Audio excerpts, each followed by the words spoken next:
Free പീരീഡ്സിൽ നിങ്ങൾ എന്ത് ചെയ്യണം, നിങ്ങളുടെ പ്രോജക്ട്സ്, അസൈൻമെന്റ്സ്, കാര്യങ്ങളൊക്കെ ക്ലിയർ ആക്കി എഴുതി അങ്ങ് വെച്ചേക്കണം.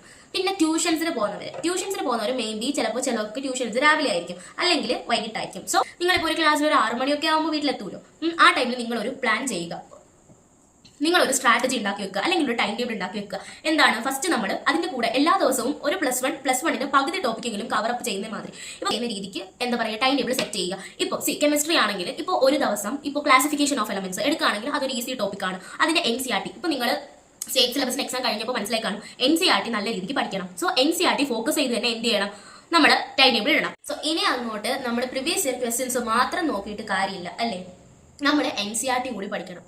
സോ NCERT ബേസ് ചെയ്തിട്ട് വേണം നിങ്ങൾ ടൈം ടേബിൾ ഉണ്ടാക്കാൻ വേണ്ടിയിട്ട്. ഓക്കെ, ഞാൻ പറയുന്നത് നിങ്ങൾക്ക് മനസ്സിലാവുന്നുണ്ടെന്ന് വിചാരിക്കുന്നു. സോ NCERT ഇപ്പോൾ നോക്കുകയാണെങ്കിൽ ഇപ്പോൾ കെമിസ്ട്രി ഇംപ്രൂവ്മെന്റ് ചെയ്യുന്നവർ ക്ലാസിഫിക്കേഷൻ ഓഫ് എലമെന്റ്സ് ഭയങ്കര ഈസി ആയിട്ടുള്ള ചാപ്റ്റർ അല്ലേ, ക്ലാസിഫിക്കേഷൻ ഓഫ് എലമെന്റ്സ്. NCERT ഭയങ്കര ഈസിയാണ് അതിന്റെ.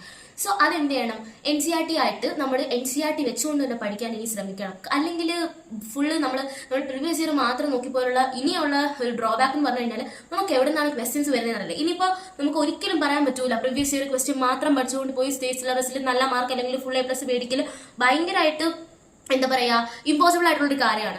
സോ നമ്മൾ NCERT പഠിക്കണം. പാരലലായിട്ട് നമ്മൾ എന്താ പറയുക, ഒരു മൈൽഡ് രീതിക്കെങ്കിലും NCERT പഠിച്ചിരിക്കണം. NCERTയിൽ എല്ലാ കാര്യങ്ങളും അറിഞ്ഞിരിക്കണം. ഓക്കെ, സോ നിങ്ങൾ എന്താ പറയുക, NCERT വെച്ച് കൂടെ പഠിക്കാൻ ശ്രമിക്കുക. അപ്പോൾ രാവിലെ ട്യൂഷൻസ് ഉള്ളവരെ കാര്യമാണ് ഞാൻ പറഞ്ഞത്. വൈകിട്ട് വന്നതിന് ശേഷം ഒരു പ്ലാൻ വെക്കുക. ഒരു 11 o'clock പച്ചാണെങ്കിൽ